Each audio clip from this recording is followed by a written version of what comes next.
Um dia, o poeta Manuel Som de Pesqueira disse: quando o dia amanhece, muita gente se esquece de agradecer ao Senhor, que curou as suas dores naquelas horas sofridas, entre lágrimas caídas pela dor da solidão. Por isso, amigo, não guarde milhão, procure ajudar o seu irmão, que dorme pelas calçadas, com fome e frio, chorando pedindo um pão.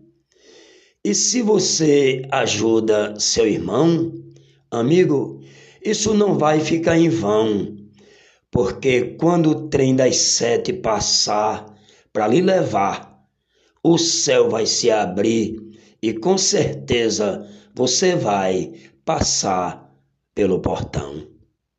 Manuel Som de Pesqueira, o poeta.